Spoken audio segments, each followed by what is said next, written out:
Picture the dawn breaking over Alexandria. The sun's golden rays cascade over the towering lighthouse, its light guiding ships into the bustling harbor. Traders, scholars, and diplomats converge, drawn by the lure of Egypt's wealth and mystery.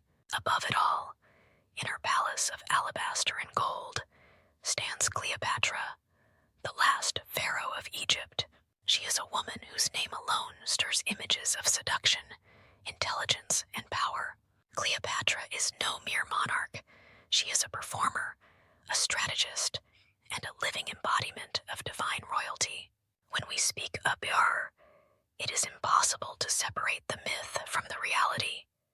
She ensured this herself.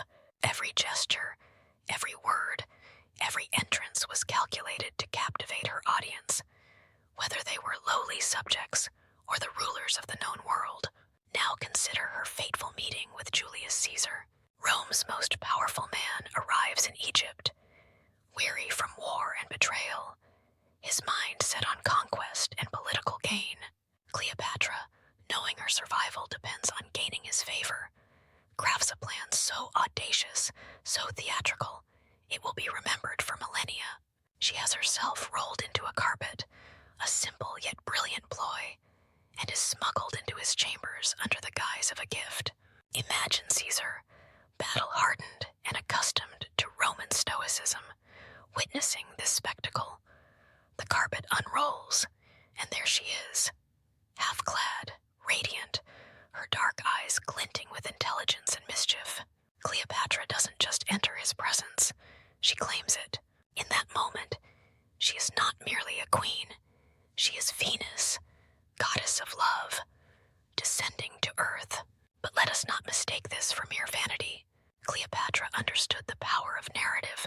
By presenting herself as a divine being, she reinforced her legitimacy as ruler of Egypt and aligned herself with Rome's own deification of authority. It wasn't just Caesar she seduced, it was the idea of empire itself. Her beauty, often exaggerated in art and literature, was not her greatest weapon. Ancient accounts suggest that her true allure lay in her voice, described as enchanting and melodic, a sound that could disarm even the most guarded of hearts. She spoke multiple languages fluently, including Greek, Egyptian, and Aramaic, and wielded her words as deftly as any warrior wields a sword. When Cleopatra spoke, she did so not merely to charm, but to persuade, to manipulate, to lead. She made Caesar believe that by aligning himself with her, he could achieve divinity and immortality. It was a partnership forged as much in ambition as in passion, and for a time, it changed the course of history.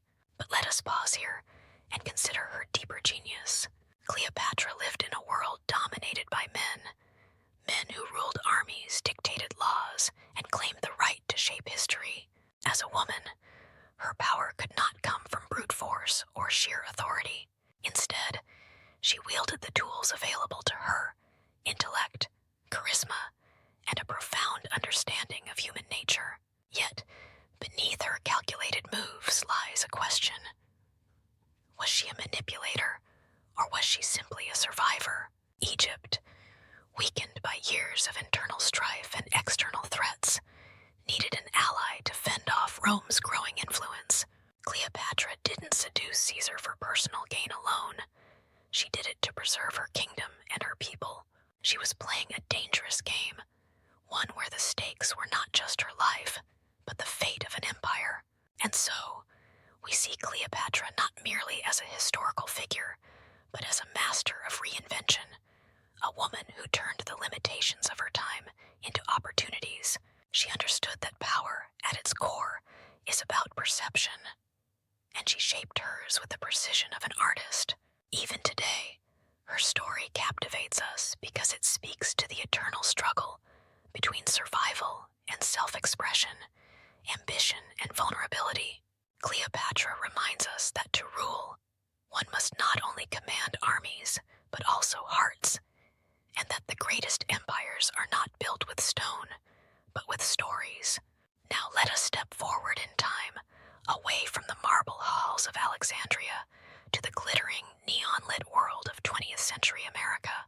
In this land of dreams, a girl named Norma Jean Mortensen emerges from the shadows of anonymity to become the icon we know as Marilyn Monroe.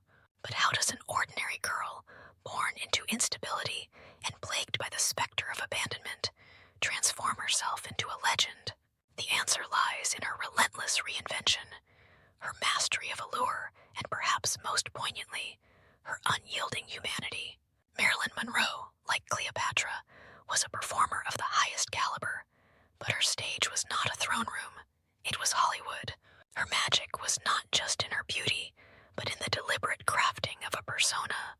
The walk, the voice, the smile. Each element was meticulously rehearsed, perfected, and wielded like a siren song to captivate her audience. Consider her entrance in Some Like It Hot. She glides onto the screen in a shimmering dress, her every move calculated yet seemingly effortless.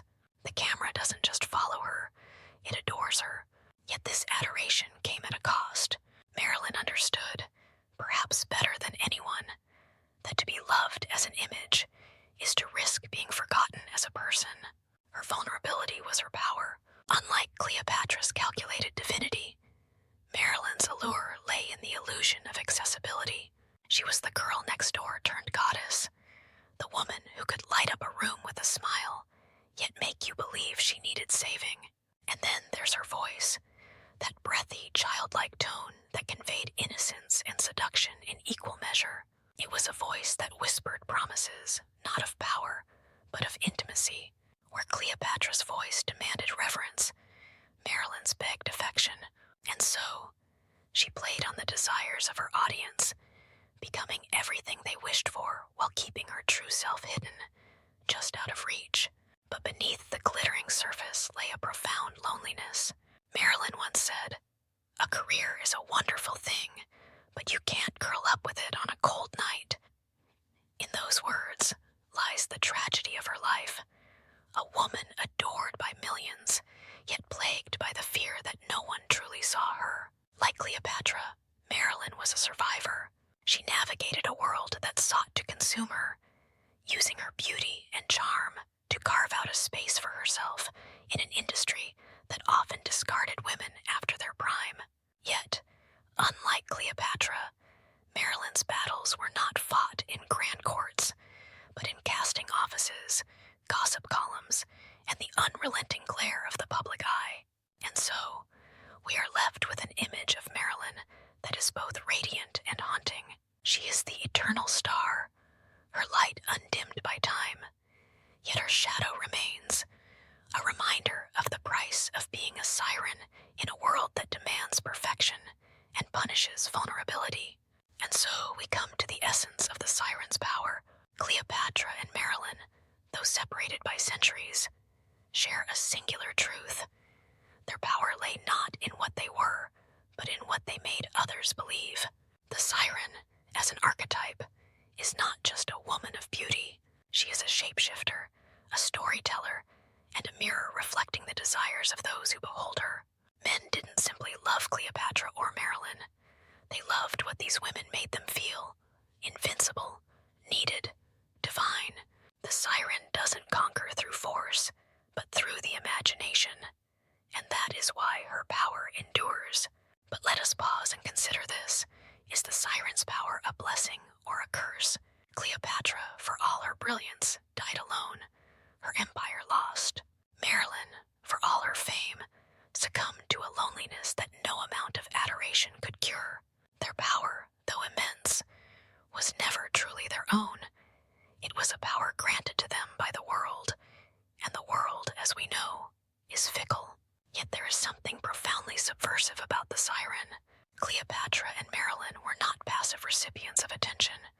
They actively shaped the narratives around them.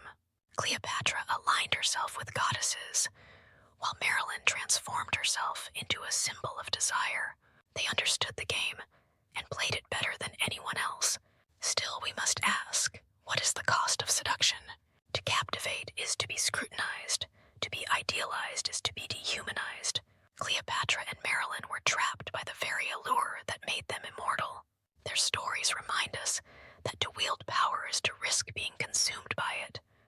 So, as we close this evening's discourse, I ask you, what is it that we truly admire in Cleopatra and Marilyn? Is it their beauty, their charisma, their ability to enthrall, or is it their courage, their audacity to live as sirens in a world that sought to silence them? Cleopatra ruled empires not with armies, but with her presence. Marilyn conquered screens not with words, but with a glance. They were women who defied their circumstances, who transformed their vulnerabilities into strengths. Yet their stories remind us that power, no matter how enchanting, always comes at a price. So, let us toast to these sirens, not as untouchable icons, but as women who dared to rewrite the rules, who lived as both dream and reality, and who left us with the eternal question: can we ever truly know the siren,